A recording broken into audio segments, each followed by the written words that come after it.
Friday is July 1st, and several new laws take effect in the state of Indiana. News 18's Brad Oppenheim joins us now with a look at some of those. Brad?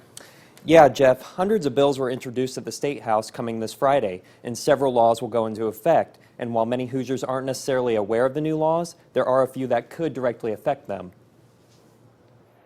Lawmakers kept themselves busy in Indianapolis and passed several new bills in their past session, with some of those bills going into effect in just a few days. Starting Friday, an amended law will allow farm wineries to refill growlers. Previously, unless the business held a small brewer's permit, state law prohibited a retailer from refilling containers with alcoholic beverages. Although liquor and grocery stores still won't be able to sell alcohol on Sundays, you'll now be able to carry out alcohol at artisan distilleries. Artisan distilleries haven't been around too long in Indiana, with permits just becoming available 3 years ago. There was a call for these distilleries to be permitted to sell their products since wineries and breweries are able to sell on Sundays. A former law goes back on the books for those involved in a car accident. New legislation will make it a Class C infraction if a vehicle involved in an accident isn't moved out of the roadway, the only exception being if the vehicle is inoperable or if an injury or death has occurred. This is to prevent a chain reaction and keep drivers out of oncoming traffic. Like sex offenders, convicted child abusers will be put on an electric child abuse registry. The registry will provide information about the individual convicted of the crime. The Division of State Court Administration will establish the registry. Another new law will require a criminal background check for home health workers. The home health agency or personal services agency will be required to obtain a national criminal history background check or an expanded criminal history check. The current law requires only a limited criminal background check unless certain circumstances warrant an expanded background check.